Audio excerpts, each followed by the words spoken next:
ನೀವೀಗ ಕೇಳುತ್ತಿದ್ದೀರಾ ಮಾಹಿತಿ ಖಜಾನೆಯ ಕಾರ್ಯಕ್ರಮಗಳನ್ನು.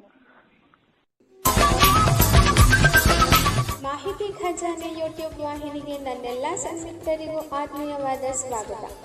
ಇಂದು ನಾವು ಮತ್ತೊಂದು ಉಪಯುಕ್ತ ಮಾಹಿತಿಯೊಂದಿಗೆ ಬಂದಿದ್ದೇವೆ.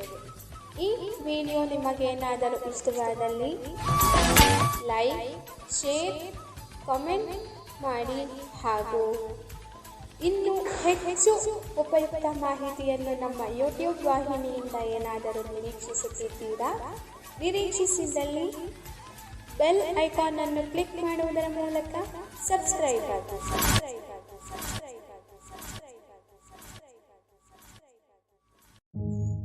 ನಮಸ್ಕಾರ ಸ್ನೇಹಿತರೆ, ಮಾಹಿತಿ ಖಜಾನೆಯ ವಿಶೇಷ ಪ್ರಸಾರಕ್ಕೆ ತಮ್ಮೆಲ್ಲರಿಗೂ ಪ್ರೀತಿಯ ಸ್ವಾಗತ.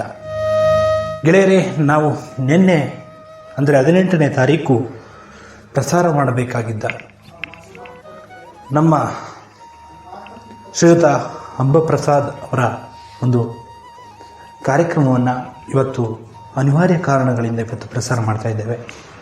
ಕಾರಣ ಇಷ್ಟೇ, ಎಡಿಟಿಂಗ್ ವಿಷಯ ಸ್ವಲ್ಪ ಸಮಸ್ಯೆ ಆಗಿದ್ದರಿಂದ ಇವತ್ತು ಅದರ ಮೊದಲ ಭಾಗವನ್ನು ಇವರ ಪರಿಚಯದೊಂದಿಗೆ ಪ್ರಸಾರ ಮಾಡ್ತಾ ಇದ್ದೇವೆ.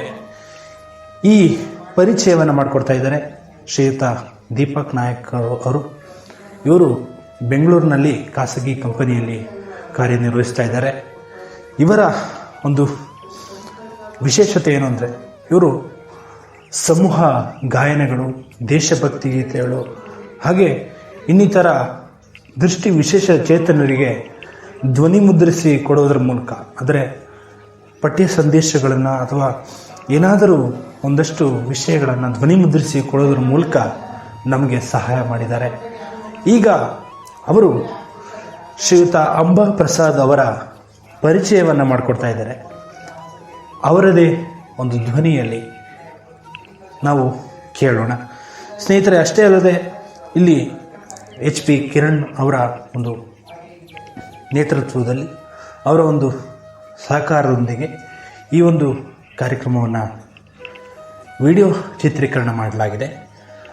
ಹಾಗಾಗಿ ನಮ್ಮೆಲ್ಲ ತಂಡಕ್ಕೆ ಹಾಗೆ ನಮ್ಮ ವಿಶೇಷವಾಗಿ ನಮ್ಮ ಅತಿಥಿಗಳಾದಂತಹ ಅಂಬಾಪ್ರಸಾದ್ ಸರ್ ಅವರಿಗೆ ಹೃದಯಪೂರ್ವಕವಾದ ಧನ್ಯವಾದಗಳನ್ನ ಸಲ್ಲಿಸ್ತಾ ಇದ್ದೇವೆ.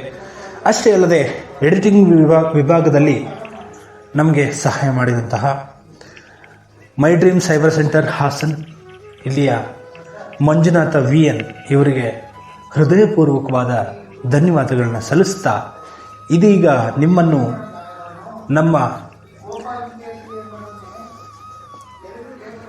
ದೀಪಕ್ ನಾಯಕ್ ಅವರ ಒಂದು ಕಾರ್ಯಕ್ರಮಕ್ಕೆ ಧ್ವನಿಗೆ ಕರೆದೊಯ್ಯುತ್ತಿದ್ದೇವೆ. ಕೇಳಿ, ಆನಂದಿಸಿ. ಎಲ್ಲರಿಗೂ ನಮಸ್ಕಾರ. ಪಿಟೀಲು ವಾದಕ, ನಾದಯೋಗಿ ಮೈಸೂರು ವಿ ಅಂಬಾಪ್ರಸಾದರು ಜನಿಸಿದ್ದು 1975ರ ಮಾರ್ಚ್ ತಿಂಗಳ 28ರಂದು. ಇವರ ತೀರ್ಥರೂಪರು ಶ್ರೀ GV ಮೂರ್ತಿಯವರು. ಮಾತೃಶ್ರೀಯವರ ನಾಮಧೇಯ ಶ್ರೀಮತಿ ಶಾಲಿನಿ. ಈ ಪುನೀತ ದಂಪತಿಗಳಿಗೆ ಹಿರಿಯ ಮಗನಾಗಿ ಜನಿಸಿದ ಶ್ರೀಯುತ ಅಂಬಾಪ್ರಸಾದರು ಶ್ರೇಷ್ಠರಾದ ಆಚಾರ್ಯ ವಿದ್ವಾನ್ ಕುಂಭಕೋಣಂ ಜನಾರ್ದನಂ ರವರ ಶಿಷ್ಯ. ಶ್ರೀ ಕುಂಭಕೋಣಂ ಜನಾರ್ದನಂ ರವರು ಪ್ರಖ್ಯಾತ ಪಿಟೀಲು ವಾದಕ ಗುರು ಶ್ರೀ ಕುಂಭಕೋಣಂ ರಾಜಮಾಣಿಕ್ಯ ಪಿಳ್ಳೆರವರ ಶಿಷ್ಯರು. ಶ್ರೀ ಅಂಬಾಪ್ರಸಾದರು 1992ರಲ್ಲಿ ಜರುಗಿದ ತಮ್ಮ ಆರಂಗೇಟ್ರಂ ನಂತರ ಸಹಸ್ರಾರು ಪಿಟೀಲು ಕಾರ್ಯಕ್ರಮಗಳನ್ನು ನೀಡಿರುತ್ತಾರೆ. ಪ್ರಯೋಗಶೀಲತೆ ಇವರ ವಾದನದಲ್ಲಿ ಎಂದಿಗೂ ಹಾಸುಹೊಕ್ಕಾಗಿರುತ್ತದೆ. ಸ್ವಯಂ ಯೋಜಿಸಿದ ಪಂಚತಂತ್ರಿ ಪಿಟೀಲನ್ನು ಅತ್ಯಂತ ಸುಂದರವಾಗಿ ನುಡಿಸುತ್ತಾರೆ. ವಾದನದಲ್ಲಿನ ತಮ್ಮ ತಾಂತ್ರಿಕ ಕುಶಲತೆ ಹಾಗೂ ಭಾವಕ್ಕೆ ಪ್ರಸಿದ್ಧರಾಗಿರುವ ಇವರು ಪಿಟೀಲು ವಾದನ ಮಾಡುತ್ತಿರುವಾಗಲೇ ಗಾಯನ ಮಾಡುವುದು ಸಭಿಕರಿಗೆ ಅಚ್ಚುಮೆಚ್ಚು. MA ENG, MA SANS, DME ಪದವೀಧರರಾಗಿರುವ ಇವರು ಮೈಸೂರು, ಬೆಂಗಳೂರು ಹಾಗೂ ವಿಶ್ವದ ಹಲವಾರು ದೇಶಗಳಲ್ಲಿ 100ಕ್ಕೂ ಹೆಚ್ಚಿನ ಶಿಷ್ಯ ಸಂಪತ್ತನ್ನು ಹೊಂದಿದ್ದಾರೆ. ಹಲವಾರು ಸ್ವಾಮೀಜಿಗಳು, ವಿದ್ವತ್ ಸದಸ್ಸುಗಳು ಹಾಗೂ ಪ್ರತಿಷ್ಠಿತ ಸಂಸ್ಥೆಗಳಿಂದ ಸಂದ ಆಶೀರ್ವಾದ ಪೂರ್ವಕ ಬಿರುದುಗಳು ಇಂತಿವೆ. ಭಾರತ ವಯೋಲಿನ್ ವಾದ್ಯ ತಿಲಕ, ನಾದಯೋಗಿ, ನಾದ ನಿರ್ಮಾತೃ, ಪಿಟೀಲು ವಾದನ ಚತುರ, ಇಳಂ ಇಸೈ ತೆಂಡ್ರಲ್, ಗಾನವಾದ್ಯ ಸುಡರೊಳಿ, ಕಲೈ ಚುಡರ್, ಸಂಗೀತ ಕಲಾ ಸಾರಥಿ, ಶ್ರೀ ಪುರಂದರ ಪುರಸ್ಕಾರ 2023, ಸಿರಿನಾಡ ಸರಸಿಜ 2024 ಹೀಗೆಲ್ಲ. ಇವರು ಶ್ರೀ ಭ್ರಮರಾಂಬ ಸಂಗೀತ ವಿದ್ಯಾಲಯ ಮೈಸೂರಿಗೆ ಉಪಾಧ್ಯಕ್ಷರು, ಹಾಗೆಯೇ ಶ್ರೀ ಔದುಂಬರ ಮ್ಯೂಸಿಕ್ ಅಕಾಡೆಮಿ ಬೆಂಗಳೂರಿಗೆ ಸ್ಥಾಪಕ ನಿರ್ದೇಶಕರು. ಶ್ರೀಯುತರ ವಿಳಾಸ 2359 ಬಾರ್ 18, ಅಂಬಾಸದನ, 11ನೇ ಅಡ್ಡರಸ್ತೆ, ಬಸವೇಶ್ವರ ರಸ್ತೆ, ಮೈಸೂರು 570004. ಇವರ ಮೊಬೈಲ್ ಸಂಖ್ಯೆ 9900928938 ಹಾಗೂ 9632282138. ಇವರ biodata link Mysuru V Ambaprasad, bio MVAP. YouTube link http://www.youtube.com/mysore VAMBAPRASAD SBS VSA MA www.youtube.com/C/Mysore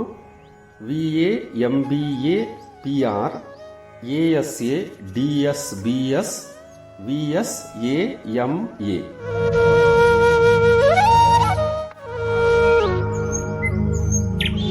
ಎಲ್ಲರಿಗೂ ನಮಸ್ಕಾರ. ಶ್ರೀ ತ್ಯಾಗರಾಜರ ಆರಾಧನಾ ಮಹೋತ್ಸವದ ಸಲುವಾಗಿ ನಮ್ಮ ಮಾಹಿತಿ ಖಜಾನೆ ಯೂಟ್ಯೂಬ್ ವಾಹಿನಿಯ ಮೂಲಕ ಶ್ರೀಯುತ ಅಂಬಾಪ್ರಸಾದ್ ಸರ್ ಅವರ ಉಪನ್ಯಾಸ ಮಾಲಿಕೆಯ ಸರಣಿ ಕಾರ್ಯಕ್ರಮವನ್ನು ಇಂದಿನಿಂದ ಕಂತುಗಳಲ್ಲಿ ಪ್ರಾರಂಭಿಸುತ್ತಿದ್ದೇವೆ. ಈ ಕಾರ್ಯಕ್ರಮವನ್ನು ಮಾಡುವ ಉದ್ದೇಶವನ್ನು ಹಲವಾರು ತಿಂಗಳುಗಳಿಂದ ನಮ್ಮ ವಾಹಿನಿಯು ರೂಪಿಸಿದ್ದು, ಶ್ರೀಯುತರನ್ನು ಸಂಪರ್ಕಿಸಿದಾಗ ಬಹಳ ಸಂತೋಷದಿಂದ ಒಪ್ಪಿಗೆಯನ್ನು ನೀಡಿ ಅವರ ವಿದ್ಯಾರ್ಥಿಗಳೊಂದಿಗೆ ಮತ್ತು ಅವರ ಮಕ್ಕಳೊಂದಿಗೆ ಕುಟುಂಬ ವರ್ಗದವರೊಂದಿಗೆ ಸೇರಿ ನಮಗೆ ಉಪನ್ಯಾಸ ಮಾಲಿಕೆಯನ್ನು ನೀಡಲು ತಮ್ಮ ಸ್ವಗೃಹದಲ್ಲೇ ಅನುಮತಿಯನ್ನು ನೀಡಿದ್ದು ಅವರ ಉದಾತ್ತ ಗುಣಕ್ಕೆ ಹಿಡಿದ ಕೈಗನ್ನಡಿಯಾಗಿದೆ. ದೃಷ್ಟಿ ವಿಶೇಷ ಸಮಾಜದ ಬಗ್ಗೆ ವಿಶೇಷ ಆಸಕ್ತಿಯುಳ್ಳ ಶ್ರೀಯುತರು ನಮ್ಮ ವಾಹಿನಿಯ ಕಾರ್ಯಕ್ರಮಗಳನ್ನು ವೀಕ್ಷಿಸಿ ಆಶೀರ್ವದಿಸಿ ತಮ್ಮ ಅತ್ಯಮೂಲ್ಯ ಸಮಯವನ್ನು ವಿನಿಯೋಗಿಸಿ ನಮಗೆ ಉಪನ್ಯಾಸ ಮಾಲಿಕೆಯನ್ನು ನೀಡಿರುತ್ತಾರೆ. ಶ್ರೀಯುತರಿಗೆ ನಮ್ಮ ವಾಹಿನಿಯ ಪರವಾಗಿ ಆತ್ಮೀಯ ಧನ್ಯವಾದಗಳು. ಸದಾ ನಿಮ್ಮ ಹಾರೈಕೆ ನಮ್ಮ ಮೇಲೆ ಇರಲಿ ಎಂದು ಹಾರೈಸುತ್ತಾ ನಿಮ್ಮ ಮೆಚ್ಚಿನ ಮಾಹಿತಿ ಖಜಾನೆ ಯೂಟ್ಯೂಬ್ ವಾಹಿನಿ. ಧನ್ಯವಾದಗಳು.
आलोकिता चतुर्भिः स्फटिकमणिमयीं अक्षमालां ददाना हस्तेनैकेन पद्मं सितमपि च शुकं पुस्तकं चापरेण भासा कुन्देन्दुशङ्खस्फटिकमणिनिभा भासमाना समाना सा मे वाग्देवतेयं निवसतु वदने सर्वदा सुप्रसन्ना.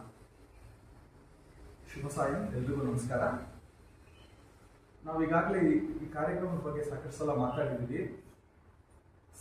ಕರ್ನಾಟಕ ಶಾಸ್ತ್ರೀಯ ಸಂಗೀತ ಇದರ ಒಂದು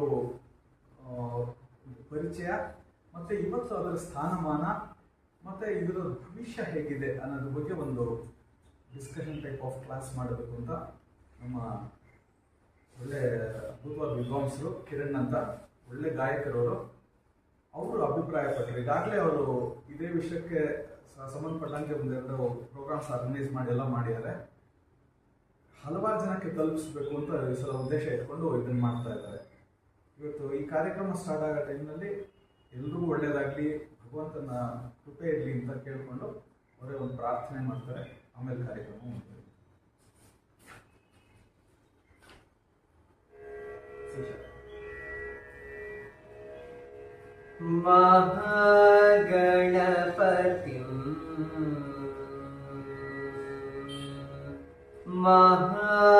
महागणपतिं मनसा स्मरामि, महागणपतिं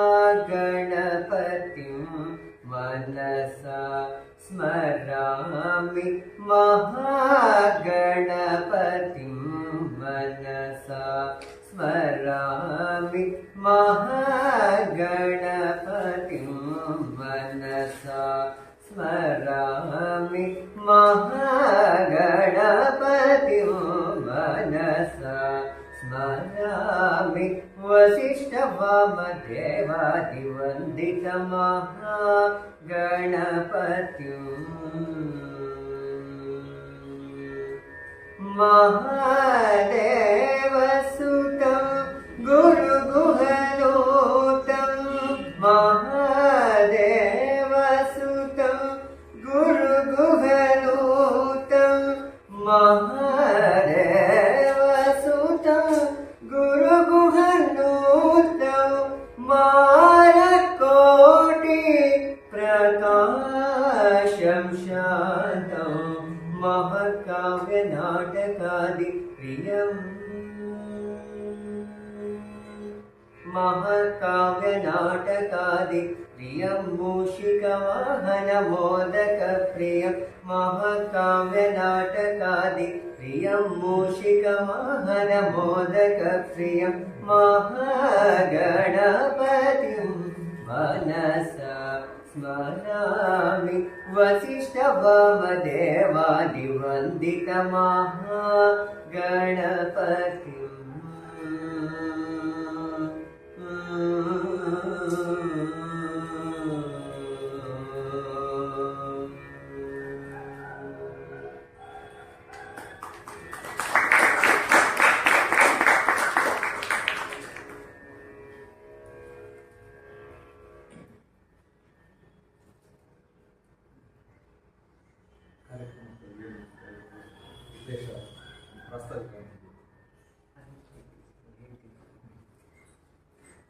ಈ ಕಾರ್ಯಕ್ರಮ ಯಾಕೆ ಅವರು ಈ ಥರದ್ದೊಂದು ಮಾಡಬೇಕು ಅಂತ ಅಭಿಪ್ರಾಯ ಬಂತು, ಅದ್ರ ಅವ್ರ ಉದ್ದೇಶ ಅವರೇ ಒಂದು ಮಾತನ್ನ ಹೇಳ್ತಾರೆ. ಎಲ್ರಿಗೂ ನಮಸ್ಕಾರ. ನನ್ನ ಹೆಸರು HP ಕಿರಣ್ ಅಂತ. ನಾನು ಮೈಸೂರಿನ ಸರ್ಕಾರಿ ಪ್ರೌಢಶಾಲೆ ಗೌಸಿಯಾ ನಗರದಲ್ಲಿ ಸಂಗೀತ ಶಿಕ್ಷಕನಾಗಿ ಕಾರ್ಯನಿರ್ವಹಿಸ್ತಾ ಇದ್ದೇನೆ.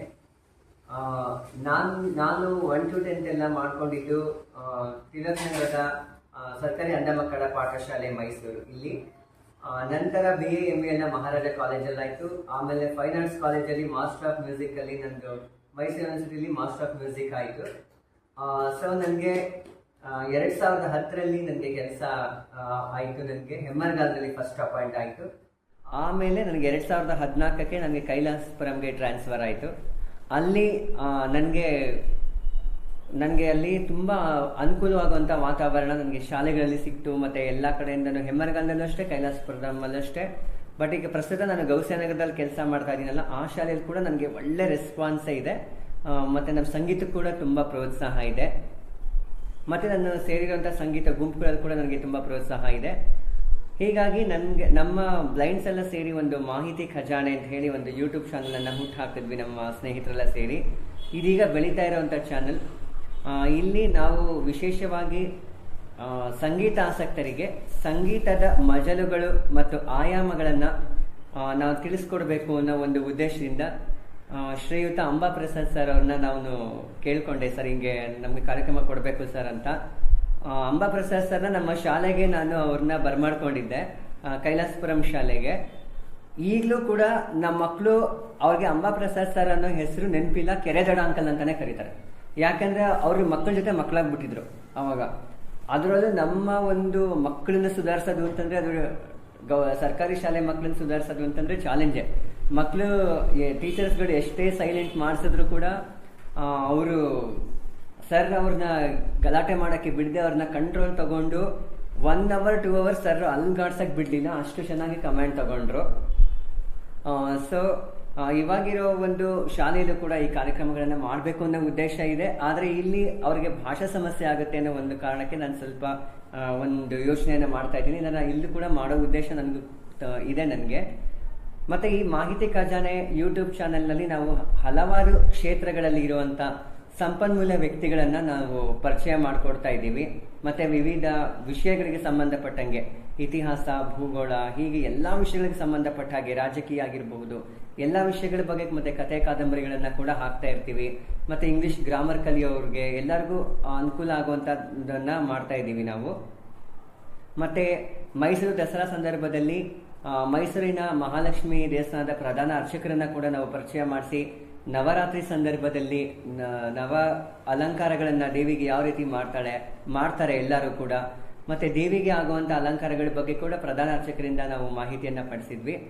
ಈ ಬಾರಿ ನನಗೆ ಒಂದು ಪ್ರಬಲವಾದ ಆಸಕ್ತಿ ಇತ್ತು. ಸರ್ ಹತ್ರ ನಮಗೆ ಸುದೀರ್ಘ 2 ಗಂಟೆಗಳ ಕಾಲ ಸುದೀರ್ಘ ಉಪನ್ಯಾಸ ಬೇಕು. ಯಾಕಂದ್ರೆ ಯೂಟ್ಯೂಬ್ ಚಾನಲ್ನ ಕೆಲವರು ನಮಗೆ ಹೇಳಿದ್ರು, ಯಾರು ನೋಡ್ತಾರೆ ಅಷ್ಟೊಂದು ಮಾಡಿಸಿದ್ರೆ ಅಂತ ಹೇಳಿದ್ರು. ಆದರೆ ಇದು ವಿಶೇಷವಾಗಿ ಅಂಧರಿಗೆ ಆಗೋದ್ರಿಂದ ಸಂಗೀತ ಆಸಕ್ತರು ತುಂಬಾ ಜನ ಇದ್ದಾರೆ ನಮ್ಮ ಅಂಧ ಸಮುದಾಯದಲ್ಲಿ. ಮತ್ತೆ ಸಂಗೀತಾಸಕ್ತರು ಎಲ್ಲ ಕ್ಷೇತ್ರಗಳಲ್ಲೂ ಇದ್ದೇ ಇದ್ದಾರೆ. ಹಾಗಾಗಿ ಇಲ್ಲ ನೋಡೋರು ನೋಡ್ತಾರೆ. ಮತ್ತೆ ನಾವು ಕಂತುಗಳಲ್ಲಿ ಪ್ರಸಾರ ಮಾಡ್ತಾ ಇದೀವಿ. ಇದನ್ನ ತ್ಯಾಗರಾಜರ ಆರಾಧನೆ ಇದೆ ಜನವರಿ 18ರಿಂದ. ಇದೇ 18ರಿಂದ ನಾವು ಕಾರ್ಯಕ್ರಮದ ಒಂದು ಕಂತುಗಳನ್ನು ಪ್ರಾರಂಭ ಮಾಡ್ತಾ ಇದ್ದೀವಿ. 30ನೇ ತಾರೀಕು ಇದರ ಪ್ರೋಮೋವನ್ನು ನಾವು ಹಾಕ್ತಾ ಇದ್ದೀವಿ. ಸರ್ ಒಂದು ಸಂಕ್ಷಿಪ್ತ ಪರಿಚಯದೊಂದಿಗೆ ಅವರ ಒಂದು ಪ್ರೋಮೋ ಕೂಡ ಹಾಕಿ ನಾವು 18ನೇ ತಾರೀಕಿಂದ ಪ್ರಸಾರವಾಗುವಂತ ಒಂದು ಈ ಸರಣಿಗೆ ನಾವು ಚಾಲನೆಯನ್ನು ನೀಡ್ತಾ ಇದ್ದೀವಿ. ಮತ್ತೆ ಈ ಕಾರ್ಯಕ್ರಮಕ್ಕೆ ನಾವು ಹಲವಾರು ಸಂಗೀತ ಸಮೂಹಗಳಿಗೆ ನಾನು ಸಂಗೀತ ಗುಂಪುಗಳಲ್ಲಿ ನಾನು ತೊಡಗಿಸ್ಕೊಂಡಿರೋದ್ರಿಂದ ನಾನು ನಮ್ಮ ಸಮೂಹಕ್ಕೆ ಹಾಕಿದೆ. ಆ ಸಮೂಹವನ್ನು ನೋಡಿ ಶ್ರೀಯುತ ಮಲ್ಲಿಕಾರ್ಜುನ್ ಸರ್ ಅವರು ಬಹಳ ಆಸಕ್ತಿ ಇರುವಂತವರು ಇನ್ಕಮ್ ಟ್ಯಾಕ್ಸ್ ಆಫೀಸಲ್ಲಿ ವರ್ಕ್ ಮಾಡ್ತಾ ಇದ್ರು. ಸೊ ಅವರು ನಮ್ಮ ಒಂದು ಗುಂಪನ್ನ ನೋಡಿ ನನ್ನ ಸಮೂಹದ ಒಂದು ಧ್ವನಿ ಸಂದೇಶವನ್ನ ಕೇಳಿ ಬಹಳ ಆಸಕ್ತಿಯಿಂದ ಬಂದರು. ಅವರಿಗೆ ನಮ್ಮ ಒಂದು ಚಾನೆಲ್ನ ಪರವಾಗಿ ಮತ್ತೆ ನಮ್ಮ ಗುರುಗಳ ಪರವಾಗಿ ಸ್ವಾಗತವನ್ನ ನಾನು ಕೋರ್ತೇನೆ.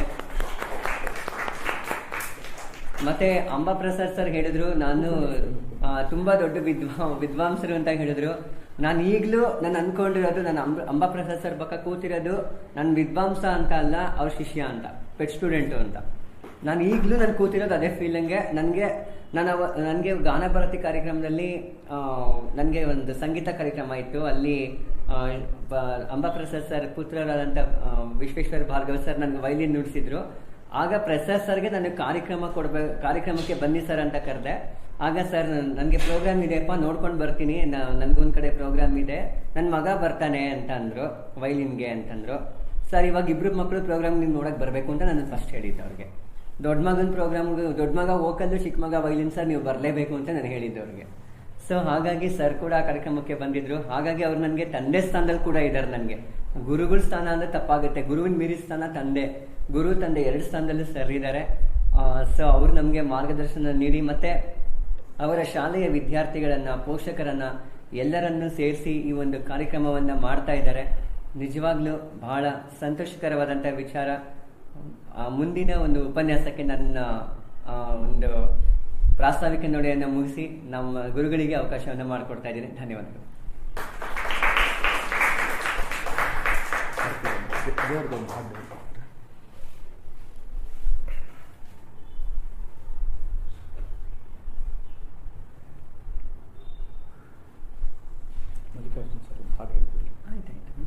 ಆಯ್ತು.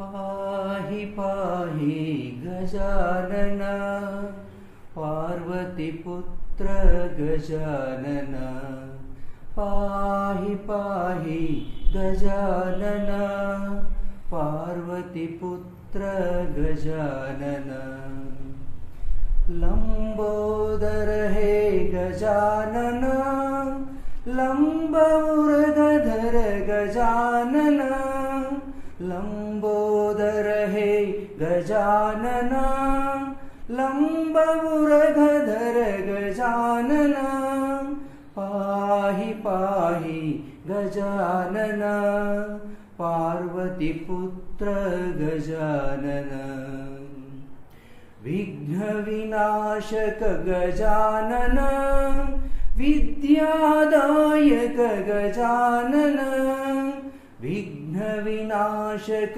गजानन विद्यादायक गजानन पाहि पाहि गजानन पार्वतीपुत्र गजानन गजानना गजानना गजानना हे गजानना गजानना गजानना गजानना हे गजानना पाहि पाहि गजानना पार्वतीपुत्र गजानन पार्वतीपुत्र गजानन पार्वतीपुत्र गजानन.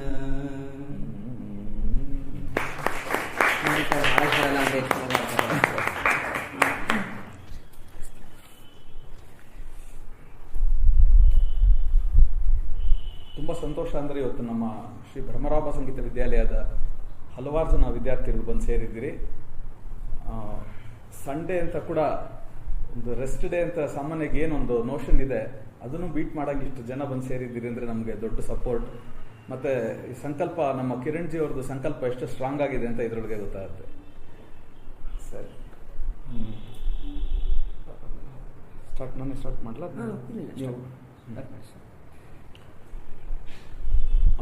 ಅವ್ರು ಅವಾಗಲೇ ನಾನು ವಿಷಯ ಹೇಳ್ದಂಗೆ ಕರ್ನಾಟಕ ಶಾಸ್ತ್ರೀಯ ಸಂಗೀತದ ಹಿನ್ನೆಲೆ ಮತ್ತು ಇವತ್ತಿನ ಪರಿಸ್ಥಿತಿ, ಭವಿಷ್ಯ, ಇದ್ರ ಬಗ್ಗೆ ನಾವು ಇವತ್ತು ಡಿಸ್ಕಸ್ ಮಾಡ್ತಾ ಇದ್ದೀವಿ. ಮಧ್ಯದಲ್ಲಿ ಯಾರು ಬೇಕಾದ್ರೆ ಏನು ಕ್ವಶನ್ ಬೇಕಾದ್ರೆ ಕೇಳ್ಬೋದು, ಅಂದರೆ ಸಬ್ಜೆಕ್ಟ್ ರಿಲೇಟೆಡ್ ಆಗಿ. ಇದೊಂದು ಡಿಸ್ಕಷನ್ ಮೋಡಲ್ಲಿ ಹೋದರೆ ಇನ್ನೂ ಚೆನ್ನಾಗಿರುತ್ತೆ.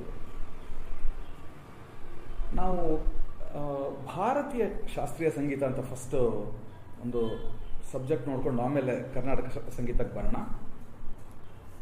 ನಮ್ಮ ಭಾರತ ಅನ್ನೋದು ಒಂದು ಜ್ಞಾನದ ಬೀಡು, ಭಾರತ ಅನ್ನೋದು ಒಂದು ಗುರುವಿನ ನೆಲೆ, ಭಾರತ ಅನ್ನೋದು ಒಂದು ಸಾಧಕರ ಒಂದು ಅದ್ಭುತವಾದ ಒಂದು ಸಿರಿ ಸಂಪತ್ತಿರೋಂತಹ ಒಂದು ಸ್ಥಾನ. ಇದು ನಾವು ಜಿಯೋಗ್ರಫಿಕಲಿ ಇದು ಇಷ್ಟು ದೊಡ್ಡದಿದೆಯಾ ಅಷ್ಟು ಚಿಕ್ಕದಿದೆಯಾ ಅಂತ ನೋಡೋಕ್ಕಿಂತ ಭಾರತ ಅನ್ನೋದು ನಾವು ನಾಲೆಜ್ ಬೇಸ್ಡ್ ಆಗಿ ನೋಡಿದಾಗ ಆ ದೇಶದ, ನಮ್ಮ ದೇಶದ ಒಂದು ಪ್ರಭಾವ ಇಡೀ ಪ್ರಪಂಚದಲ್ಲಿ ಹರಡಿದೆ ಅಂತ ಒಂದು ನಮ್ಗೆ ಬಹಳ ಹೆಮ್ಮೆ ಆಗತ್ತೆ. ಹಾಗಾಗಿ ಭಾರತೀಯ ಜ್ಞಾನ, ಭಾರತೀಯ ಸಂಪತ್ತು ಎರಡಕ್ಕೂ ಮಾನಿಟರಿ ವ್ಯಾಲ್ಯೂ ಒಂದು ಕಡೆ ಆದರೆ ಅದಕ್ಕೆ ಮೊರಲ್ ವ್ಯಾಲ್ಯೂ ಏನಿದೆಯಲ್ಲ ತುಂಬ ಅದ್ಭುತವಾದ, ಬಹಳ ಹೈಯರ್ ವ್ಯಾಲ್ಯೂ ಇರೋಂಥದ್ದು. ಇವತ್ತಿಗೂ ಯಾವುದೇ ಒಂದು ಫೀಲ್ಡಲ್ಲಿ ನೀವು ನೋಡಿದ್ರೂ ಕೂಡ ನಮ್ಮ ದೇಶದ ಸಾಧಕರುಗಳು ಕಾಣಿಸ್ತಾರೆ. ಈ ದೇಶದಲ್ಲಿ ಬಂದಂಥ ಜ್ಞಾನ, ವಿಜ್ಞಾನ, ಕಲಾ ಸಂಪತ್ತು ಬಹಳ ಜನಗಳನ್ನ ಆಕರ್ಷಣೆ ಮಾಡಿರೋಂತಹ ಒಂದು ಶಕ್ತಿ ಅದಕ್ಕಿದೆ. ಹಾಗಾಗಿ ಭಾರತೀಯ ಕಲೆಗಳಲ್ಲಿ ನಾವು ತಗೊಂಡಾಗ ಕಲಾ ಪ್ರಪಂಚದಲ್ಲಿ ವಿಶೇಷವಾಗಿ ಲಲಿತ ಕಲೆಗಳು ಅಂತ, ಈಗ ಸಾಮಾನ್ಯ ನಾವು ವಿಚಾರ ತಗೊಂಡು ಕಲೆ ಅಂತ ನೋಡಿದ್ರಾಗ 64 ಕಲೆ ಬರುತ್ತೆ. ಅದರೊಳಗೆ ಲಲಿತ ಕಲೆಗಳು ಅಂತ ಕೆಲವನ್ನೆಲ್ಲ ಗುಂಪು ಮಾಡಿ ನಾವು ತರ್ತೀವಿ. ಯಾವುದು ಲಲಿತ ಕಲೆಗಳು? ಸಿಂಪಲ್ ಲ್ಯಾಂಗ್ವೇಜಲ್ಲಿ ಹೇಳಬೇಕಾದ್ರೆ ಪ್ರದರ್ಶಕವಾದ ಕಲೆಗಳು ಯಾವುದಿದೆ ಅಂದರೆ ಸಂಗೀತ, ನೃತ್ಯ, ನಾಟಕ, ಈ ಚಿತ್ರಕಲೆ, ಶಿಲ್ಪಕಲೆ, ಇವೆಲ್ಲ ಭಾವಾಭಿವ್ಯಕ್ತಿ ಮಾಡೋಂತಹ ಕಲೆಗಳು. ಇದನ್ನೆಲ್ಲನೂ ನಾವು ಲಲಿತ ಕಲೆಗಳು ಅಂತ ಕರಿತೀವಿ. ನಮ್ಮ ಭಾರತೀಯ ಲಲಿತ ಕಲೆಗಳಲ್ಲಿ ಒಂದು ಅದ್ಭುತವಾದ ಒಂದು ಮಾತು ಹೇಳ್ತಾರೆ. ಏನಾಗಿದೆ ಅಂದರೆ ಸಂಗೀತ ಅನ್ನೋದು ಎಲ್ಲ ಕಲೆಗಳಿಗೆ ಒಂದು ಆತ್ಮ ಇದ್ದಂಗೆ ಅಂತ ಹೇಳ್ತಾರೆ. ಶಿಲ್ಪಕಲೆ ಇರ್ಬೋದು, ಚಿತ್ರಕಲೆ ಇರ್ಬೋದು, ಯಾವುದೇ ಇದು ನಾಟಕ ಇರ್ಬೋದು, ನೃತ್ಯ ಇರ್ಬೋದು, ಎಲ್ಲದಕ್ಕೂ ಆತ್ಮ ಅನ್ನೋದು ಸಂಗೀತ. ಸೊ ಸಂಗೀತ ಎಲ್ಲಾದ್ರೂ ಅದು ಬೇರೆ ಬೇರೆ ರೀತಿಯಲ್ಲಿ ಅಭಿವ್ಯಕ್ತಿ ಹೋಗ್ತಾ ಹೋಗುತ್ತೆ, ಆ ಭಾವನೆ ಅದು ಮೂಡಿಸ್ತಾ ಹೋಗುತ್ತೆ. ಹೀಗೆ ಸಂಗೀತಕ್ಕೆ ಅದರದೇ ಒಂದು ಉನ್ನತ ಸ್ಥಾನ ಪಡೆದುಬಿಟ್ಟಿದ್ದಾರೆ. ನಮ್ಮ ಭಾರತೀಯ ಸಂಗೀತದ ಬಗ್ಗೆ ಬರೆದಾಗ ಒಬ್ಬರು, among the fine arts music is the finest art ಅಂತ ಹೇಳ್ತಾರೆ. ಇದು ನಾನು ಸಂಗೀತಗಾರನಾಗಿ ಮ್ಯೂಸಿಕ್ದೊಂದು ಪ್ರಮೋಷನಲ್ ಆಗಿ ನಾನು ಮಾತಾಡ್ತಿಲ್ಲ. ಬೇರೆ ಬೇರೆಯವ್ರು ಹೇಳಿರೋ ವಿಷಯನ ನಾವು ತಗೊಂಡು ಯಾವುದೇ ಮಾತನ್ನು ನಾನು ಸೃಷ್ಟಿ ಮಾಡಿ ಮಾತಾಡಿದ್ರೂ ಉಪಯೋಗವಿಲ್ಲ, ಅದಕ್ಕೆ ಬಲ ಇರಲ್ಲ.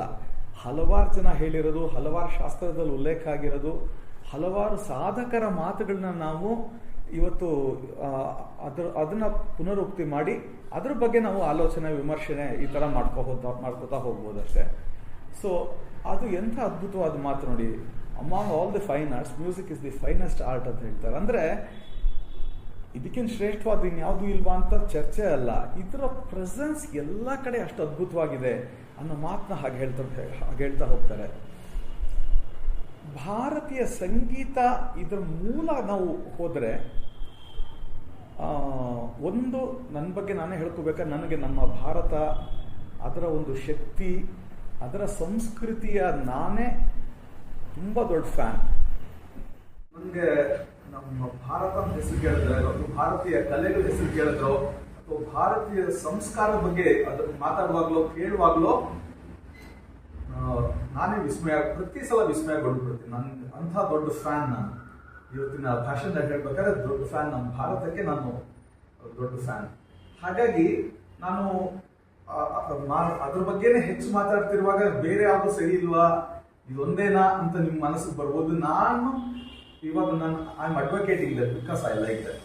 ಹಾಗಾಗಿ ಇದನ್ನ ಕಂಪೇರ್ ಮಾಡಿ ಅದರ ವಿಮರ್ಶೆಗಳು, ಅದರ ವಿಚಾರಗಳೆಲ್ಲ ಬೇಕಾದಷ್ಟು ಜನ ಮಾಡಿದ್ದಾರೆ. ಅದನ್ನು ಬೇಕಾದ್ರೆ ಇನ್ನೊಂದು ದಿನಾನೂ ಕೂಡ ನಾವು ಡಿಸ್ಕಸ್ ಮಾಡ್ಬೋದು. ಈಗ ಪ್ರಧಾನವಾಗಿ ನಾವು ಭಾರತೀಯ ಸಂಗೀತ ಅಂತ ತಗೊಂಡಾಗ ನಮ್ಮ ಭಾರತೀಯ ಸಂಗೀತಕ್ಕೆ ಮೂಲ ವೇದಗಳೇ.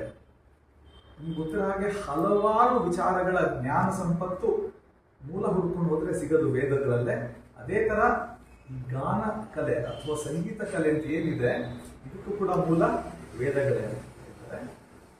ಅದರೊಳಗೂ ಸಾಮವೇದದ ಅಂಶ ಸಂಗೀತದಲ್ಲಿ ತುಂಬಾ ಕಾಣಿಸುತ್ತೆ.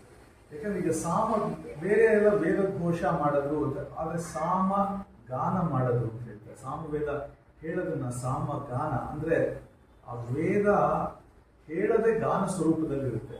ಹಾಗಾಗಿ ಸಂಗೀತದ, ನಮ್ಮ ಭಾರತೀಯ ಸಂಗೀತದ ಮೂಲ ಅಥವಾ ಅದಕ್ಕೊಂದು ದೊಡ್ಡ ಶಕ್ತಿ ಅನ್ನೋದು ನಮ್ಮ ವೇದಗಳಲ್ಲಿ. ಈ ವೇದಗಳು ಅನ್ನೋದು ಭಗವತ್ ಕೃಪೆಯಿಂದ ಋಷಿಗಳ ಮೂಲಕ ನಮ್ಮ ಮನುಷ್ಯರ ಕೈಗೆ ಸೇರಿದಂತಹ ಒಂದು. ಹಾಗಾಗಿ ನಾವು ಎಲ್ಲ ಋಷಿಗಳಿಗೂ ಅತ್ಯಂತ ಕೃತಜ್ಞರಾಗಿ ನಾವು ನಮಿಸಬೇಕಾಗಿದೆ. ನಮಗೆ ಈ ಸಂಪತ್ತನ್ನ ಕೊಟ್ಟು ಅನುಗ್ರಹ ಮಾಡಿದ್ದಾರೆ. ಈಗ ನಾವು ಸಂಗೀತದ ವಿಷಯಕ್ಕೆ ಬಂದಾಗ, ಸಂಗೀತದಲ್ಲಿ ಏನೇನಿರುತ್ತೆ?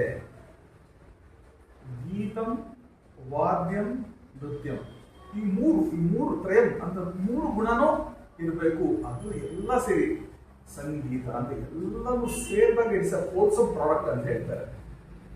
ಅದು ತುಂಬ ಇಂಪಾರ್ಟೆಂಟ್. ಅದು ಮತ್ತೆ ನಾವೀಗ ಭಾರತೀಯ ಸಂಗೀತ ಹೇಗೆ ಬೆಳೆದು ಬಂತು ಅಂದರೆ, ಈಗ ಯಾವುದೇ ಒಂದು ಶಾಸ್ತ್ರ ಆಗಲಿ ಇನಿಷಿಯಲಿ ಏನಾಗುತ್ತೆ ಅಂದರೆ ಅದು ಪ್ರಯೋಗ ಬಂದ್ಬಿಟ್ಟಿರತ್ತೆ. ಅದು ಪ್ರಯೋಗ ಆಗ್ತಾ ಆಗ್ತಾ ಆಗ್ತಾ ಆ ಪ್ರಯೋಗದ ಒಂದು ಹೇಗೆ ಹೋಗ್ತಿದೆ ಅನ್ನೋದ್ರ ಸ್ಥಿತಿಗತಿಗಳನ್ನ ಸ್ಟಡಿ ಮಾಡಿ, ಆ ಸ್ಥಿತಿಗತಿಗಳ ಬಗ್ಗೆ ಸಾಕಷ್ಟು ಆಲೋಚನೆ ಮಾಡಿ ಅದನ್ನು ಕುರಿತು ತಪಸ್ಸು ಮಾಡಿದಂಥ ವಿದ್ವಾಂಸರುಗಳು, ಸಾಧಕರುಗಳು ಏನು ಮಾಡ್ತಾರೆ ಅಂದರೆ ಒಂದು ಸೆಟ್ ಆಫ್ ಗೈಡ್ಲೈನ್ಸ್ ಬರೀತಾರೆ. ಇದು ಸರಿ, ಇದು ಅಷ್ಟು ಸಮಂಜಸ ಅಲ್ಲ, ಹೀಗಿರಬೇಕು, ಹೀಗಿರಬಾರ್ದು, ಈ ರೀತಿ ಸ್ಟೆಪ್ಸ್ನ ನಾವು ತೊಗೊಂಡು ಹೋಗಬೇಕು ಅಂತ ಏನು ಮಾಡ್ತಾರೆ, ಕೆಲವು ಗೈಡ್ಲೈನ್ಸ್, ರೂಲ್ಸ್ ಆ್ಯಂಡ್ ರೆಗ್ಯುಲೇಷನ್ಸ್ ಅಂತ ನಾವು ಏನು ಆಡು ಭಾಷೆಯಲ್ಲಿ ಹೇಳ್ತೀವಿ, ಇದನ್ನು ಬರೀತಾರೆ. ಇದನ್ನೇ ಶಾಸ್ತ್ರ ಅಂತ ಕರೆಯೋದು. ಈಗ ನಾವು ಸಂಗೀತಕ್ಕೆ ಅತ್ಯಂತ ಪ್ರಾಚೀನವಾದ ಗ್ರಂಥ ಅಂತ ಹುಡ್ಕೊಂಡು ಹೋದಾಗ ಯಾವ್ದು ಸಿಗತ್ತೆ ನಮಗೆ? ಭರತ ಮುನಿಯ ನಾಟ್ಯಶಾಸ್ತ್ರ ಸಿಗತ್ತೆ. ಇಲ್ಲಿ ನಾಟ್ಯಶಾಸ್ತ್ರ ಅಂದ ತಕ್ಷಣ ಬರೀ ನಾಟ್ಯಕ್ಕಿದೆಯಾ? ಎಲ್ಲ ಇಟ್ಸ್ ಎ ಹೋಲ್ಸಮ್ ಟೆಕ್ಸ್ಟ್, ಎಲ್ಲದಕ್ಕೂ ಆಧಾರವಾದ ಗ್ರಂಥ ಅನ್ನೋದು ಭರತನ ನಾಟ್ಯಶಾಸ್ತ್ರ. ಅದರೊಳಗೆ ಸಾಕಷ್ಟು ವಿಚಾರಗಳು ತುಂಬ ಡೀಪ್ ರೂಟೆಡ್ ಆಗಿ ಹೊರಟೋಗ್ಬಿಟ್ಟಿದ್ದಾರೆ. ಎಷ್ಟು ಅಂದ್ರೆ ಕಲೆಗಳು, ಕಲೆ ಪ್ರಕಾರಗಳು, ಮತ್ತೆ ಬೇರೆ ಬೇರೆ ರಂಗ ಸ್ಥಳಗಳು, ಯಾವ್ಯಾವ ಸ್ಟೇಜ್ ಹೇಗಿರಬೇಕು, ಆಡಿಟೋರಿಯಮ್ಸ್ ಹೇಗಿರಬೇಕು, ಅದರ ಸೌಂಡ್ ಯಾವ ಥರ ಅದನ್ನ ಜಾಸ್ತಿ ಹಂಗೆ ಮಾಡಬೇಕು, ಆಡಿಟೋರಿಯಂ ಕನ್ಸ್ಟ್ರಕ್ಷನ್ಸ್ನಲ್ಲಿ ಮೊದಲುಕೊಂಡು ಹಲವಾರು ವಿಧಗಳನ್ನ, ಹಲವಾರು ವಿಚಾರಗಳನ್ನ ತುಂಬ ಡೀಟೇಲ್ಡ್ ಆಗಿ ಹೇಳ್ಕೊಂಡ್ಬಂದ್ಬಿಟ್ಟಿದ್ದಾರೆ. ಈಗ ಅದಾದ್ಮೇಲೆ ಇನ್ನು ಮುಂದಕ್ಕೆ ನೆಕ್ಸ್ಟ್ ಜನರೇಷನ್ಸ್ನಲ್ಲಿ ಬಹಳ ಜನ ದೊಡ್ಡ ದೊಡ್ಡ ಗ್ರಂಥಗಳನ್ನ ಸಂಗೀತಕ್ಕೆ ಬರೆದು ಸಾಕಷ್ಟು ಮಾರ್ಗದರ್ಶನ ಮಾಡಿದ್ದಾರೆ. ಇವತ್ತು ನಮ್ಮ ವಿಚಾರ ಏನಂತ ಹೇಳಿದ್ರೆ, not going too deep into the technical aspects of music. ಯಾಕಂದ್ರೆ ಅದರ ಫೋರಮೇ ಬೇರೆ ಇರುತ್ತೆ, ಅದನ್ನು ಡಿಸ್ಕಸ್ ಮಾಡಬೇಕಾದ ಸಮೂಹ ಸಭೆನೇ ಬೇರೆ ಅದು, ಅಥವಾ ಅವತ್ತಿನ ದಿನ ಅದೇ ಉದ್ದೇಶ ಇಟ್ಕೊಂಡು ಮಾಡಿದಾಗ ಎಲ್ರಿಗೂ ಮನಸ್ಸು ಅದಕ್ಕೆ ರೆಡಿ ಇರ್ತೀರಿ. ಇವತ್ತು ಏನಂತ ಹೇಳಿದ್ರೆ ಸ್ವಲ್ಪ ಸಂಗೀತದ ಸ್ಥಿತಿಗತಿ ಬಗ್ಗೆನೂ ನಾವು ಹೆಚ್ಚು ಡಿಸ್ಕಸ್ ಮಾಡಬೇಕು. ಒಂದು ಏನಾಗ್ಬಿಟ್ಟಿದೆ ಅಂದ್ರೆ, ಇವತ್ತು ನಾವು ಎಲ್ಲ ವೆಸ್ಟರ್ನೈಸ್ ಆಗ್ಬಿಡ್ತಿದ್ದೇವಾ, ಜನಗಳು ಅಭಿಪ್ರಾಯ, ಅವರ ಆಸೆ ಆಕಾಂಕ್ಷೆ ಎಲ್ಲ ನಮ್ಮ ಭಾರತೀಯ ಸಂಸ್ಕೃತಿಯಿಂದ ಹೊರಟೋಗ್ತಿದಾರಾ ಅನ್ನೋ ಒಂದು ಡೌಟ್ ಸ್ಟಾರ್ಟ್ ಆಗ್ಬಿಟ್ಟಿರೋದ್ರಿಂದ ಹಲವಾರು ಜನ ನಮ್ಮ ಕಿರಣ್ ಜಿ ಈ ಥರದವ್ರಿಗೆ ಇದು ಹೀಗಾಗ್ಬಿಡ್ತಿದೆಯಲ್ಲ, ಮುಂದೆ ನಮ್ಮ ಭಾರತೀಯ ಸಂಗೀತದ ಗತಿ ಏನು, ಹೀಗೆ ಬಂದಾಗ ಇಲ್ಲ ಏನೂ ಆಗಲ್ಲ, ಬಟ್ ಇದ್ರ ಬಗ್ಗೆ ಒಂದು ವಿಚಾರ ಮಾಡೋಣ, ನಾವೊಂದು ಕಾರ್ಯಕ್ರಮ ಮಾಡೋಣ ಅಂತ ಅವ್ರದ್ದು ಒಳ್ಳೆ ಒಂದು ಅಭಿಪ್ರಾಯ ಮೂಡ್ಬಂತು. ಸೊ ಈಗ ಭಾರತೀಯ ಸಂಗೀತ ಅಂತ ನಾವು ತಗೊಂಡಾಗ ಇವತ್ತು ಪ್ರಧಾನವಾಗಿ ಇಲ್ಲಿ ಎರಡು ಅಂಶ ಕಾಣಿಸ್ಬೋದು. ಒಂದು ಉತ್ತರಾದಿ, ಇನ್ನೊಂದು ದಕ್ಷಿಣಾದಿ. ಅಂದ್ರೆ ಹಿಂದೂಸ್ತಾನಿ ಅಂತ ಏನು ಕರಿತೀವಿ ಅದೊಂದು ಭಾಗ, ಕರ್ನಾಟಕ ಅಂದ್ರೆ ಸೌತ್ ಇಂಡಿಯನ್ ಮ್ಯೂಸಿಕ್ ಅಂತ ಏನು ಕರೀತಾರೆ ಇದೊಂದು ಭಾಗ. ಮೂಲತಃ ಎರಡಕ್ಕೂ ಸ್ವರೂಪ ಒಂದೇ, ಆದ್ರೆ ಬೆಳವಣಿಗೆಯ ಒಂದು ಮಾರ್ಗದಲ್ಲಿ ಸಣ್ಣ ಸಣ್ಣ ಬದಲಾವಣೆಗಳು ಹೊಂದಿ ಅದು ಹೇಗೆ ಪ್ರೆಸೆಂಟೇಷನ್ ಮಾಡಬೇಕು, ಹೀಗೆ ಮಾಡಿದ್ರೆ ಚೆನ್ನಾಗಿ, ಹೀಗೆ ಮಾಡಿದ್ರೆ ಇದು ಅನುಕೂಲ, ಇದು ಚೆನ್ನಾಗಿದೆ ಅನ್ನೋದ್ರ ಮೇಲೆ, ಮತ್ತೆ ಭಾಷಾವಾರು, ಪ್ರಾಂತವಾರು ಸಣ್ಣ ಸಣ್ಣ ವ್ಯತ್ಯಾಸಗಳನ್ನು ಪಡೆದು ಇದೆ. ಮೂಲತಃ ಹೇಳಿದ್ರೆ ಎರಡು ಭಾರತೀಯ ಸಂಗೀತ. ನಾವು ಈಗ ಇಲ್ಲೂ ಸಪ್ತ ಸ್ವರಗಳು ಸರಿಗಮ ಪದವಿ ಪ್ರಧಾನವಾಗಿ, ಅಲ್ಲೂ ಅದೇ ಅಂಕಿತಗಳನ್ನ ಯೂಸ್ ಮಾಡಿಕೊಂಡು ಮಾಡ್ತಾರೆ. ಈಗ ನಾವು ಕರ್ನಾಟಕ ಸಂಗೀತ ಅಂತ ಬಂದಾಗ, ಈ ಕರ್ನಾಟಕ ಸಂಗೀತ ಅಂತ ಬರ್ತಿದ್ದಂಗೆ ಒಂದು ದೊಡ್ಡ ಒಂದು ಪಾಯಿಂಟ್ ನಾವು ಏನ್ ಜ್ಞಾಪಕ ಇಟ್ಕೋಬೇಕು ಅಂದ್ರೆ, ಸಂಸ್ಕೃತ ಬೇಸ್ ಜಾಸ್ತಿ ಇದೆ ಕರ್ನಾಟಕ ಮ್ಯೂಸಿಕ್ನಲ್ಲಿ ನೋಡಿದ್ರೆ. ಶಾಸ್ತ್ರ ಗ್ರಂಥಗಳಾಗ್ಲಿ, ಪದಗಳಾಗ್ಲಿ, ನಾವು ಏನು ಬಳಸ್ತಿದೀವಿ, ಕಾಂಪೋಸಿಷನ್ಸ್ ನಾವು ಹಾಡೋದಾಗ್ಲಿ ಸಂಸ್ಕೃತಮಯವಾಗೇ ಇರುತ್ತೆ. ಈಗ ಕನ್ನಡದಲ್ಲಿ ಮಾಡೋದು ಕೂಡ, ಕನ್ನಡ ನೀವು ಭಾಷೆ ಕೇಳಿಸ್ಕೊತಾ ಇದ್ರೆ ತುಂಬಾ ಶುದ್ಧವಾದ ಕನ್ನಡ ಕೇಳಿಸ್ತಿರುತ್ತೆ. ಅಲ್ಲಿ ಆ ಶುದ್ಧವಾದ ಕನ್ನಡ ಎಲ್ಲಿಗೆ ಬಿಲಾಂಗ್ ಆಗುತ್ತೆ ಅಂದ್ರೆ ನಿಮ್ಗೆ ಗೊತ್ತಾಗ್ಬಿಡುತ್ತೆ. ಇದಕ್ಕೆ ಸಂಸ್ಕೃತದ ತುಂಬಾ ಸಪೋರ್ಟ್ ಇದೆ, ಇದಕ್ಕೆ ಭಾಷೆ ಅಷ್ಟು ಚೆನ್ನಾಗಿ ಬರ್ತಾ ಇದೆ. ಯಾವುದೇ ನಾವೀಗ ಯಾವುದೊಂದು ತಾಳ ಅಂತೀವಿ, ರಾಗ ಅಂತೀವಿ, ಸಮೂಹ ಗಾನ ಅಂತೀವಿ, ಯಾವ ಪದ ನೀವು ಹೀಗೆ ತಗೊಂತಾ ಹೋದ್ರು ಅದಕ್ಕೆಲ್ಲ ಸಂಸ್ಕೃತದಲ್ಲಿ ಅರ್ಥ, ಅದಕ್ಕೆ ನಿಯಮಗಳು ಎಲ್ಲನೂ ಬರೆದಿಟ್ಬಿಟ್ಟಿದ್ದಾರೆ. ನಾವು ಇವಾಗ ಅದನ್ನೇ ಫಾಲೋ ಮಾಡ್ಕೊಂಡು ಬರ್ತಾ ಇದ್ದೀವಿ. ಇವಾಗ ಹಿಂದೂಸ್ತಾನಿನಲ್ಲಿ ಏನ್ ಮಾಡ್ತಾರೆ ಅಂದ್ರೆ ಘರಾನಾಗಳು ಅಂತ, ಗುರುಕುಲ ಅಂತ ಕಾಮನ್, ಅದರೊಳಗೆ ಈ ಪರಂಪರೆ ಆ ಪರಂಪರೆ ಅಂತ ಹೇಳುವಾಗ ಘರಾನಾಗಳು ಅಂತ ಹೇಳ್ಕೊಂಡ್ ಬರ್ತಾರೆ. ಸರ್ ಒಂದು ಇಂಟ್ರಾಕ್ಷನ್ ಈಗ ನಮ್ಮ ಶಾಲೆಗಳಲ್ಲಿ ಆಗಲಿ ಸಾಮಾನ್ಯವಾಗಿ ಈಗ ನೋಡಿ, ಈಗ ಮಲ್ಲಿಕಾರ್ಜುನ್ ಸರ್ ಪಾಹಿ ಪಾಹಿ ಗಜಾನನ ಹಾಡಿದ್ರು, ಈಗ ಮೊನ್ನೆ ಕನ್ನಡ ನಾಡಗೀತೆ ಹಾಡಿದ್ರು. ಈಗ ನಂದು ಈಗ ಫಾರ್ ಎಕ್ಸಾಂಪಲ್ ಒಂದು ದೇಶ ರಾಗ ಅನ್ಕೊಳ್ಳಿ, ನಾವು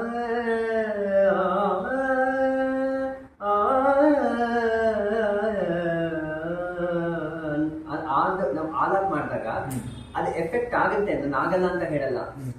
ಆದ್ರೆ ಹಚ್ಚೇವು ಕನ್ನಡದ ದೀಪ ಅಂತ ಅದೇ ರಾಗದಲ್ಲಿ ಹಾಡಿದಾಗ ಅದು ಜನಮಾನಸದಲ್ಲಿ ಉಳಿಯುತ್ತೆ. ಇದು ಹೇಗೆ? ಒಳ್ಳೆ ಕ್ವಶನ್ ಕೇಳಿದ್ದಾರೆ. ಈಗ ಸಂಗೀತದಲ್ಲಿ ನಾವು ತಗೊಂಡಾಗ ಇಲ್ಲಿ 2 ಪಾರ್ಟ್ ಕಾಣಿಸುತ್ತೆ. ಒಂದು ಕಲ್ಪಿತ ಸಂಗೀತ, ಇನ್ನೊಂದು ಕಲ್ಪನಾ ಸಂಗೀತ. ಈ ಕಲ್ಪಿತ ಅಂದಾಗ ಕಾಂಪೋಸಿಷನ್ಸ್ ಬಂದ್ಬಿಡುತ್ತೆ. ಈಗ ನೀವು ಹೇಳ್ದಂಗೆ ರಚನೆಗಳು ಯಾವ ಭಾಷೆಯಲ್ಲಿ ಬೇಕಾಗಿರೋ, ಸಂಸ್ಕೃತ ಇರ್ಬೋದು, ತೆಲುಗು ಇರ್ಬೋದು, ತಮಿಳ್ ಇರ್ಬೋದು, ಕನ್ನಡ ಇರ್ಬೋದು, ಎಲ್ಲ ಈವನ್ ಮರಾಠಿ ಅಭಂಗಗಳು ಕೂಡ ಇವಾಗ ಎಷ್ಟೊಂದು ಅದನ್ನ ಕರ್ನಾಟಿಕ್ ಕಾನ್ಸರ್ಟ್ಸ್ ನಲ್ಲೇ ಅಳವಡಿಸ್ಕೊಂಡು ಹಾಡ್ತಾ ಇದ್ದಾರೆ. ಹಾಗಾಗಿ ಈ ಭಾಷೆ ಆ ಭಾಷೆ ಅಂದ್ರೆ ಎಲ್ಲ ಭಾಷೆಗಳಲ್ಲೂ ಕಾಂಪೋಸಿಷನ್ಸ್ ಇದೆ. ಮತ್ತೆ ಈ ಹಾಡುಗಳು ಹಾಡಬೇಕಾದ್ರೆ ಅದಕ್ಕೆ ಒಂದು ಟ್ಯೂನ್ ಬೇಕು. ಇದಕ್ಕೆ ಟೆಕ್ನಿಕಲ್ ಟರ್ಮ್ ವರ್ಣಮೆಟ್ಟು ಅಂತ ಕರೀತಾರೆ. ಅಂದ್ರೆ ನಾವು ಇವತ್ತು ಈಗ ಎಲ್ರಿಗೂ ಅರ್ಥವಾಗಬೇಕಾದ್ರೆ ಮ್ಯೂಸಿಕ್ ಡೈರೆಕ್ಟರ್ ಏನ್ ಮಾಡ್ತಾರೆ ಅಂದ್ರೆ, ಯಾರೋ ಒಬ್ರು ಕವಿ ಬರೆದ ಸಾಲುಗಳನ್ನ ಹಾಡಿನ ಸ್ವರೂಪ ಕೊಡ್ತಾರೆ. ಅಂದ್ರೆ ಅದಕ್ಕೆ ಸಪ್ತ ಸ್ವರಗಳನ್ನ ಸ್ವರ ಸಂಯೋಜನೆ ಅಂತ ಕೂಡ ಕರೀತಾರೆ. ಈ ಪದ ನೀವು ಸಾಮಾನ್ಯ ಕೇಳಿರ್ತೀರಿ. ಇದನ್ನ ಟೆಕ್ನಿಕಲ್ ಮ್ಯೂಸಿಕ್ ನ ಹೇಳುವಾಗ ವರ್ಣಮಿಟ್ಟು ಅಂತ ಕರೀತಾರೆ.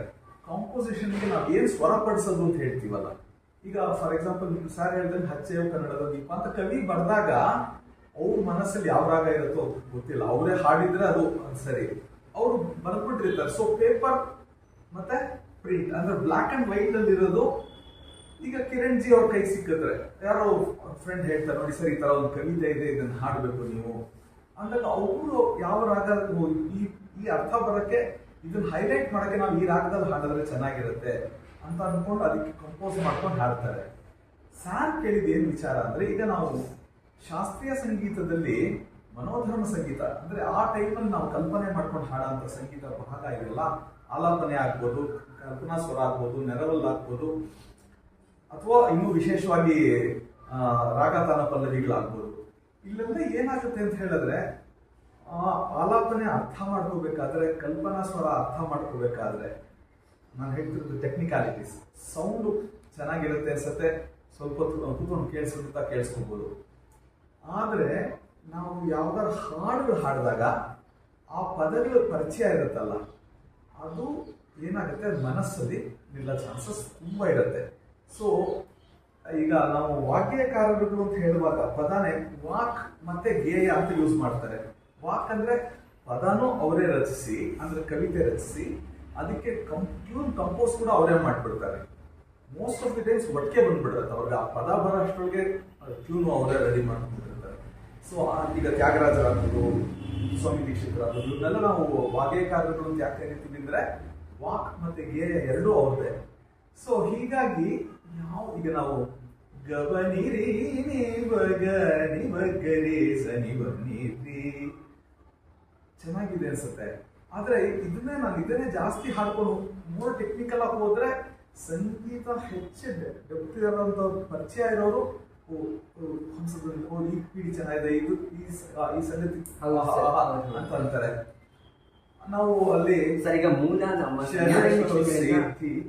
ನಮ್ಮ ಸಂಗೀತ ಶಿಕ್ಷಕರೆಲ್ಲ ಈಗ ನಾವು ಆಲ್ಮೋಸ್ಟ್ ಫೇಸ್ ಮಾಡ್ತಾ ಇರೋ ಸಮಸ್ಯೆನೇ ಇದು ಸರ್. ಈಗ ನೋಡಿ, ಈಗ ಮುಖ ಎಂತ ನೀನೇ ಇದೆಯಲ್ಲ ಸರ್, ಅದನ್ನ ಅದ್ ಹಾಡಿದ್ರೆ ಮಕ್ಕಳು ಅಯ್ಯೋ ಸಾರ್ ಅಂತಾರೆ. ಅದೇ ಒಂದು ಸಾರ್ ಕಾಂತಾರ ಮೂವಿ ಸಾರ್ ನಮ್ಗೆ ಹೇಳ್ಕೊಡಿ ಸರ್ ಅಂತ.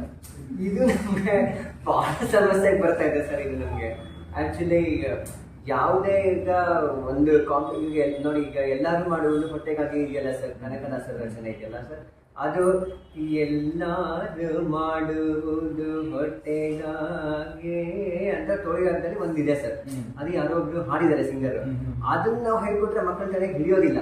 ಅದೇ ಡಾಕ್ಟರ್ ರಾಜ್ಕುಮಾರ್ ಹಾಡಿದ್ರು ಎಲ್ಲರೂ ಮಾಡುವುದು ಹೊಟ್ಟೆಗೆ ಕ್ಲಾಪ್ ಹಾಕೊಂಡು ಹಾಡ್ತಾರೆ. ಇದಕ್ಕೆ ಏನ್ ಯಾವ ರೀತಿ ನಾವು ಹ್ಯಾಂಡಲ್ ಮಾಡ್ಬೇಕಿಲ್ಲ ಅನ್ನೋದು ನಮಗೆ ಇದನ್ನ ನೀವು ಸಮಸ್ಯೆ ಅಂತ ಹೇಳ್ತಿದ್ದೀರಿ, ನಾನು ಸಮಸ್ಯೆ ಅಲ್ಲ ಅಂತ ನಾನು ಹೇಳ್ತಿದ್ದೀನಿ. ಸಾರಿ, ಕೆಲವುದು ನಾನು ಡಿಫರ್ ಆಗ್ತಿರ್ತೀನಿ, ತಪ್ಪು ತಿಳ್ಕೊಬೇಡಿ. ಈ ಸಾಹಿತ್ಯ ಇದೆಯಲ್ವಾ, ನಾವು ಏನು ಗೊತ್ತ, ನಾನು ಮೊದಲೇ ಹೇಳಿದ ಹಾಗೆ ಭಾರತೀಯ ಒಂದು ಪರ್ಸ್ಪೆಕ್ಟಿವ್ ಇದೆಯಲ್ಲ, ಇಲ್ಲಿ ಎಲ್ಲದಕ್ಕೂ ಸಂಪೂರ್ಣ ಹೋಗಿ ಶರಣಾಗತಿ, ಪರಮಾತ್ಮನ ಒಂದು ಸೇವೆ, ಪರಮಾತ್ಮನಿಗೆ ನಮ್ಮನ್ನ ನಾವು ಸಮರ್ಪಿಸ್ಕೊಂಬೋದು ಅನ್ನೋದು ಒಂದು ಬೇಸಿಕ್ ಧ್ಯೇಯ ಇದೆ. ನಾವು ಯಾವುದೋ ಒಂದು ಸಾಧನೆ ಮಾಡಬಹುದು, ಕಲೆ ಕಲಿಯೋದಿರಲಿ ಅಥವಾ ಎಲ್ಲ ಒಂದು ಶಿಲ್ಪಕಲೆ ಅವರು ಕಲ್ತ್ಕೊಂಡು ಅವರೊಂದು ವಿಗ್ರಹ ಮಾಡಲಿ, ಎಲ್ಲಾನು ಪರಮಾತ್ಮನ ಸೇವೆ ಮಾಡ್ತಿದ್ದೀವಿ ಅಥವಾ ಪರಮಾತ್ಮನ ಕೈಂಕರ್ಯ ಮಾಡ್ತಿದ್ದೀವಿ, ಪರಮಾತ್ಮನಿಗೋಸ್ಕರ ಮಾಡ್ತಿದ್ವಿ. ನಾನು ಪರಮಾತ್ಮನ ಹತ್ರ ತೊಗೊಂಡೋಗಕ್ಕೆ ನಾನು ಮಾಡ್ತಿದ್ದೀನಿ ಅನ್ನೋ ಉದ್ದೇಶದಲ್ಲಿ ಮಾಡೋದ್ರಿಂದ